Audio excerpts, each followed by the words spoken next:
Round two. We got cut off, so I'm going to go start over. Um, this is welcome back to the Core Connection. I'm Mira Rubin here on Enlightened World Network. So today's topic is valuing what you value. And we're going to just take a minute to settle in, take a deep breath in through your nose, hold it, and as you release that breath, just relax. And take another deep breath in. Hold it, feel the oxygen coursing through your body, enlivening all your cells, and release your breath and relax. Let's take our palms and gently place our palms together. Softly rub your fingers against your palms. Feel your fingers, feel your palms, and bring yourself present right here, right now. So, what we're talking about is valuing what you value. And in our culture, we're so oriented to our value being something that's monetizable, or the valuable things in life being something that is monetizable. And what we get to discover as we move into a new paradigm that we get to choose to create is that the things that are most life affirming. Good morning, Dido. Welcome. Thanks so much for being here. The, the things that are most life affirming are very often things that the world doesn't value as highly or at all sometimes as the things that make us shine and give us life from the inside out. So um, I I had the privilege of working with a client yesterday who was really distraught over feeling like a failure because they hadn't done any work that they were being compensated for the day prior, and they said, I didn't do anything all day. I just did nothing. And I said, okay, well, what is it that you did while you did nothing? And it turned out that they meditated. They had an amazing conversation with someone that was beneficial to both parties. They created a whole new structure for a long term life goal type project. They did a number of other things that just nurtured their soul that they really wanted to do. And yet they felt like they did nothing, and that they had somehow um, been they had somehow failed a perception of themselves. And when we talked about what they actually did, they said, wow, as I look at that, I actually had a pretty good day. So by reframing, by really acknowledging and recognizing what we do in a day that nurtures us, we get to recognize the things that are actually most fundamentally important to us. I want to say hello to Scarlett Patterson from London. Welcome back. Great to see you here, Scarlett. Thank you for being here.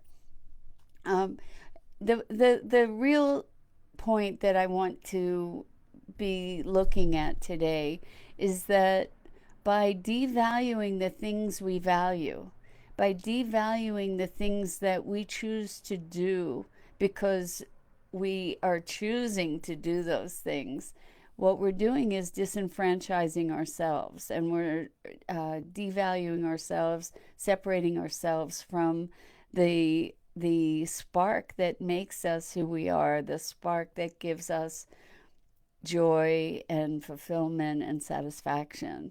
And it's an unfortunate pattern that we get to choose to rework and recreate going forward into this new world that is emerging. We get to decide what our priorities are. And I'm not saying don't work. We all have work, and we all have things that we do to support ourselves in one way or another.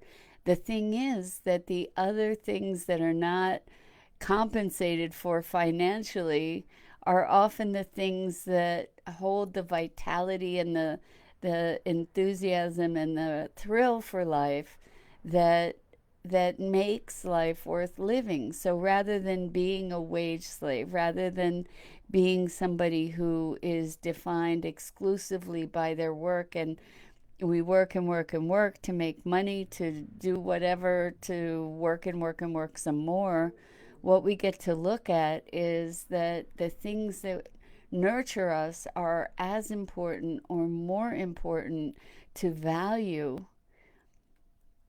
than the things that, if we're not fortunate enough to have our work reflecting the song of our soul, then we need to switch the paradigm for from working living to work to working to live. And what does that mean?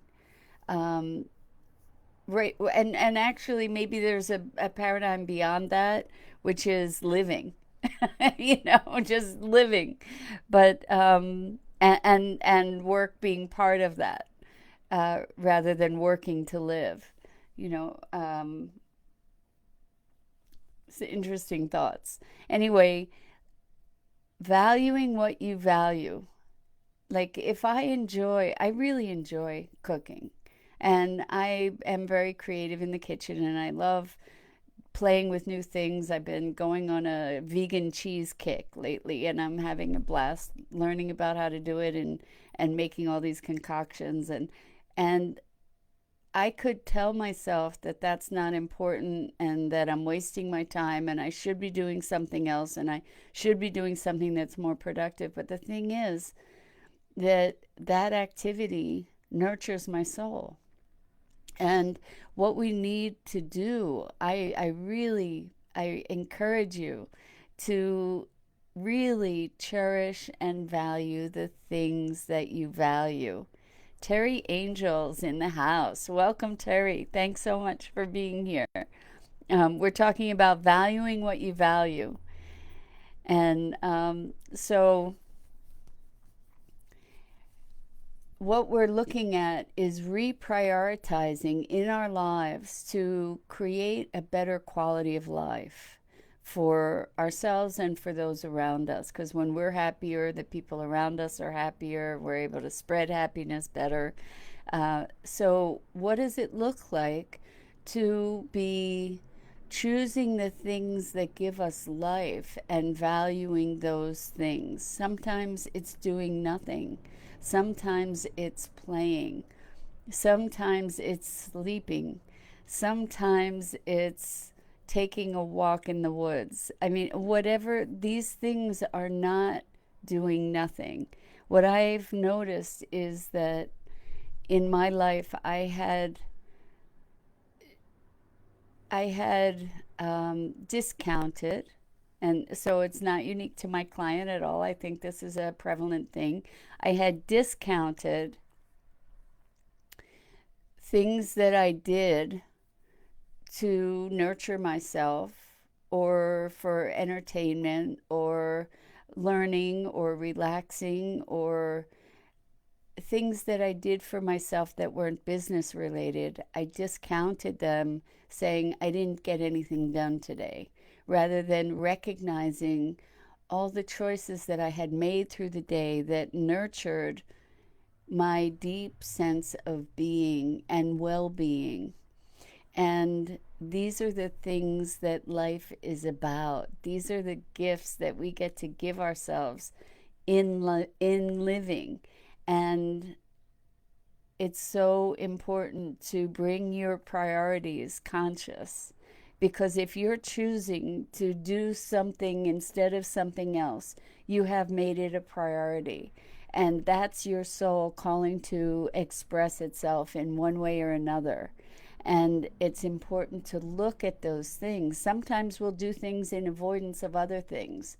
And if that's the case, look at what it is you're avoiding and look at what it is you're choosing to do in order to avoid that thing. Like even washing dishes, for me, believe it or not, washing dishes can be very calming and therapeutic, and it brings me present, and I like the warm water on my hands, and so I'm getting some gratification from that thing that I'm doing, and therefore it's worth valuing that thing or that activity or the drive to do that.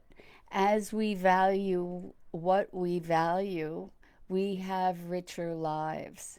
So when you think you're doing nothing, take a look at the things that involves, and recognize the value of those things for you or those activities in calling you forth, in enriching you, in comforting you.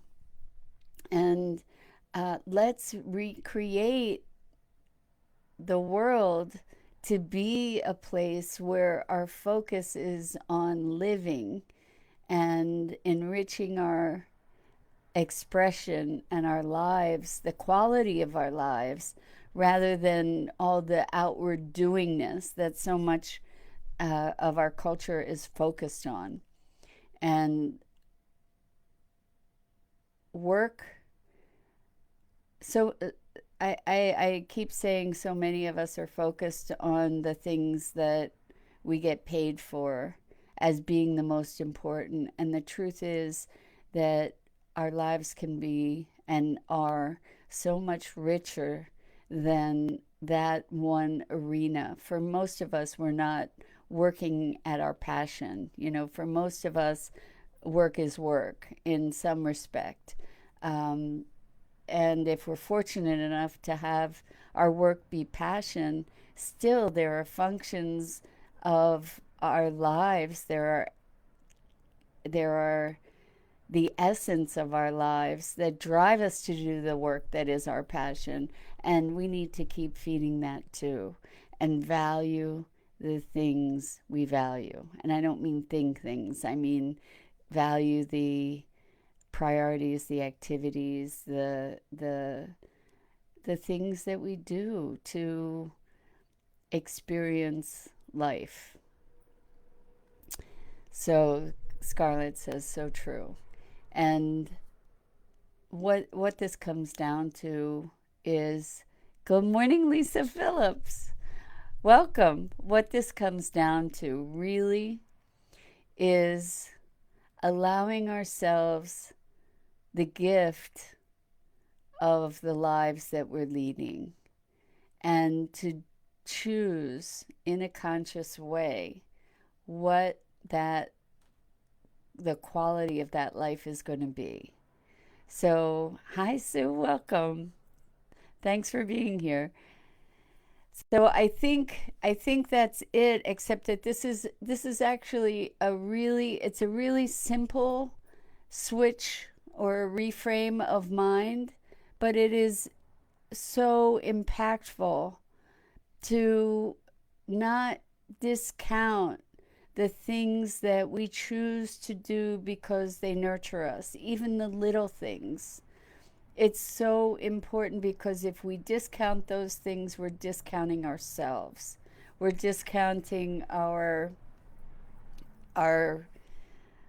soul song. And the more we listen to and the more we value the things that make us feel alive and vital, the greater the quality of our lives, the more productivity we'll have because we're honoring ourselves, and the greater our expression will be in the world. Lisa says, it took me a long time to realize that, but now I have an attitude of gratitude.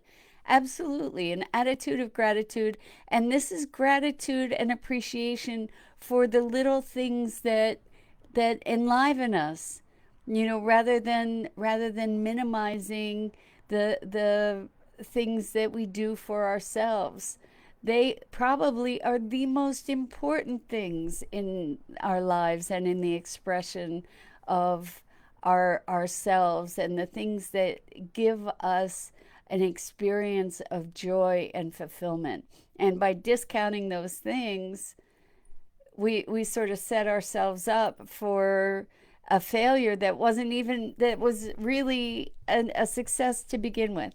So if you're choosing to meditate instead of doing something on your to-do list, maybe that meditation is a profound and important thing for you to be doing. And I'm saying maybe, um, really just to tickle you, because the likelihood is that it is the most important thing. When you're called to meditate or you're called to do something, learning to listen to that intuition, learning to listen to your inner guidance is what is going to enrich your life and is going to lead you to greater expression of what you came here to be, do, and share. So that's it for today. I thank you all so much for being here. This is awesome. And I want to encourage you all to be sure to check out all the other wonderful programming on Enlightened World Network.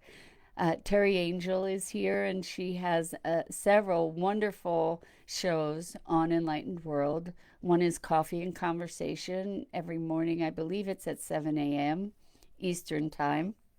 And Terry and I have the joy of doing a live broadcast on alternate Thursdays at 5 p.m. Eastern, called The Broader Edge, with Sheila Cash and Elizabeth Williams, and it's stimulating, wonderful conversations. And